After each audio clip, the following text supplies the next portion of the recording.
Oh, here we go. There we go. Here it is. Right. Next up, we'll have Dan from Coffee with Kenobi. Hello, gentlemen. This is a question I ask my mythology students, and I'm excited to see what the two of you think about this. I want to see if you can talk about the symbolism of Din Djarin initially struggling with wielding the dark saber in the Book of Boba Fett. That's a great question. I'm glad you caught that, because on the one hand, you're super excited because as the first person who ever wielded the dark saber. Oh boy, here we go. As Pre Vizsla, I could say that it was that George, that was a reshoot, by the way, because I was originally, that's a public record, right? It was originally when I recorded the voice, it was a vibroblade. Mm-hmm. And when George had seen it cut together, I found out from Dave, because I got called back into the recording booth, that no, the vibroblade can't block another lightsaber. It has to be, and he created this lore around the dark saber that was stolen from a Jedi temple, and the idea of Tar Vizsla, somebody who was a Jedi and a Mandalorian, and I remember, I got to go back and record this. I told my wife what I was doing. I got to go back and I got to do it again. She was like, George is right. That's super cool. Super cool. And she was right. It ended up being this compelling image of what this thing is. But then also I got my clues from Rebels where, when Sabine was learning to wield it, it was heavy to her. Mm-hmm. And the sense that there is, it's almost like the teachings in martial arts of you can't grab water. You have to cup your hands, and it's not something you could control. You have to flow with it. And the Mandalorian, somebody who probably doesn't have a lot of force abilities and doesn't have any training in it, and who's great at every other weapon, this thing is heavy. And you notice when Paz Vizsla picks up the dark saber to use it, it ends up being the thing that probably loses the battle for him in the Book of Boba Fett. That he's even stronger, but it's even heavier to him. And so that whole Excalibur, sword in the stone, if you're fated to do this, so there's something larger that's allowing you to wield these things, and they become mythic or symbolic metaphors for whether this is your destiny, and if you're trying to force something. So the strongest knights in the land could not budge the sword and pull it from the stone. And you want to fill in the rest of that? No, it's all very good. Yeah, I mean, you did wield the sword, so you do now. But yeah, I think it's a matter of, when you're wielding a weapon like that, it is a lot of what's in your mind and in your heart more than your physical prowess. And I think that is what Kanan was trying to teach Sabine. She's fantastic she's a great warrior, but she's not balanced in her mind. All of her struggles with her family are preventing her from growing, are preventing her from being balanced in her body. And so, with Mando, he comes into this thing the right way because he doesn't really even want it. But that lack of wanting it is almost like a lack of responsibility. It's saying that, well, why don't you value it? And how can you wield it if you don't really even value it? So it's and always also a good metaphor. Well, it's also cool when he hurts him, he's using it. He's limping around like this thing. Imagine, because I always thought about that, like a lightsaber. If you don't know how to use it, it's a fumble. It's got to be a bigger. That's not. It's not a good. It always amazed me that they weren't hurting themselves more with. Well, I think a lot of people did. You just didn't hear about them because you hurt yourself. You're not in the story anymore. Right. You fall out of it. But they're all having. I was always shocked when Han used Luke's lightsaber to cut open the tauntaun. I thought that was a big move. But he's smart, but all he does is make a that's split. It. One quick thing, not a big deal. No, he's not fighting. He doesn't want to use that thing. It's like, here's the other thing about a lightsaber. By any definition of the world they live in, it's a really old weapon. Right. So I've talked about this. It's not as cool to them, you were saying. No, it's not. Like a samurai is an incredibly well-trained warrior, and that seems great, and they're highly effective, and they're very smart, and they have a way of being. And then rifles come around. And when you see the Seven Samurai, you see how difficult it is for these incredibly skilled warriors with with a philosophy and a way of life, but they just get thoughtlessly taken out by someone with a rifle. And so, it's up to Kyuzo to go in and take out as many as he can. And it's dangerous because technology is overcoming what skill and discipline is given them. And that becomes a quick and easy path to power, right? Is now we have a weapon, a blaster that can just, take down a Jedi. So now we have more people with more blasters, and that's like, it is an old, elegant thing to wield a lightsaber, and it takes a tremendous amount of training and discipline to wield it. You just can't pick it up and use it. So all of that then fits in with George's philosophy about the Force itself, which is, yes, we are all part of the Force. We are all connected. We all have it.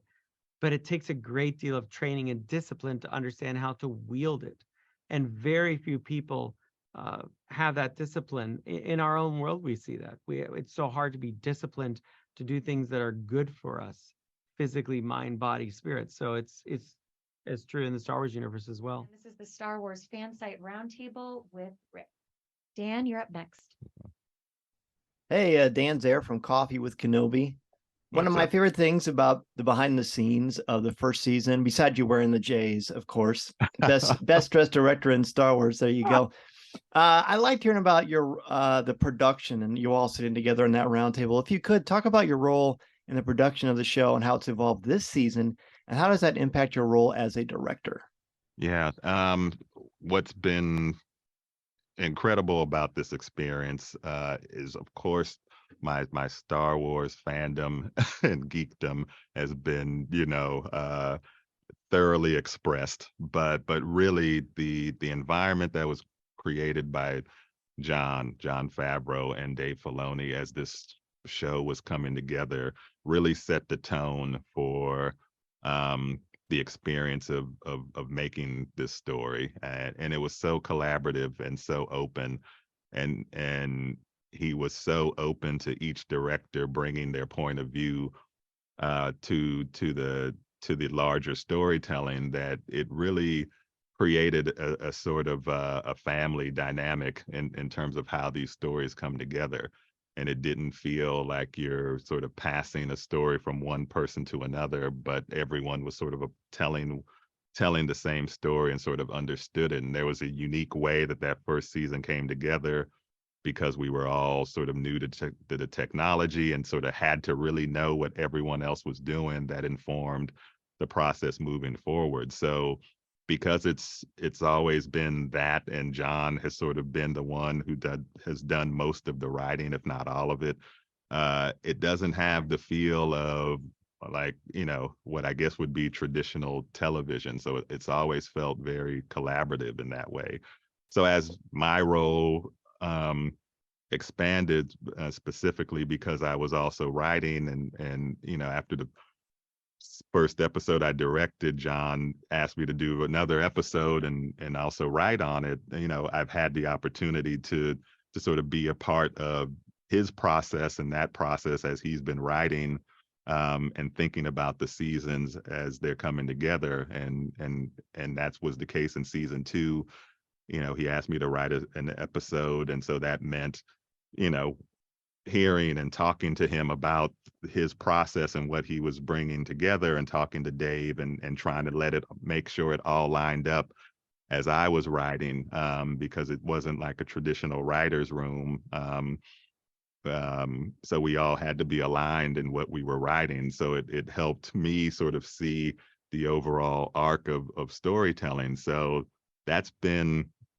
this season has been sort of a natural progression of that, and that now that I'm coming on both as a director but also executive producer, being able to have been a part of that process since season 1, and now it's sort of expanded in a way that there's trust between the three of us, trust between myself and Jon, and as the show just got bigger and bigger, it's something that I think we all, having been a part of it from the beginning, needed to all get our arms around. So I sort of expanded my role in that way, but in some ways it still feels very familiar to what we've been doing since season 1. Hi, I'm Dan there from Coffee with Kenobi. Hello. Hello there. So speaking of Dave Filoni, what have you learned about as an actor and a storyteller from spending time with both Dave Filoni and Jon Favreau throughout this whole process?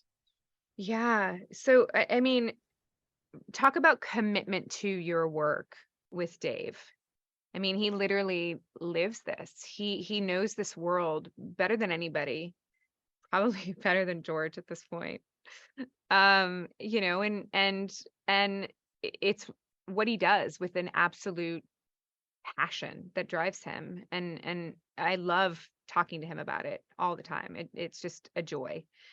Um, and you know, from Jon, I mean, Jon is a master. I've wanted to work with Jon since I got into this business. He was like on my list of people I wanted to work with. Um, he's just such a good storyteller, and he really has the ability to lead you on a journey and see the big picture, but focus on the small details. And he's just so good at what he does. So you talked a little bit earlier about your differences between yourself as a person, and then of course Bo-Katan, and then Starbuck. But I also am a huge Battlestar Galactica fan, so I'd be remiss if I didn't ask you some key similarities and differences for you between Bo-Katan, Starbuck, and also I loved you as Sarah Corvus in The Bionic Woman too. Oh, thank you. I loved that show. Too short-lived. Yeah. You know, there is a youthful angst to Starbuck that is exhausting. You know, she is really trying to figure out who she is and where she fits in the world and what her purpose is, and she's fighting back against authority, and you know, probably a little like Bo-Katan when we first meet her in Clone Wars. But I think that because of the tragic ending of Starbuck, we never got to see her grow into a woman, really, you know. And I think that Bo has all of these life experiences and all of these tragedies and all of these burdens and the weight of the, you know, self-imposed, you know, desire to lead. I think all of that has created this character that is incredibly complicated and heavy and tragic, you know. And then, you know, Sarah Corvus was just nuts.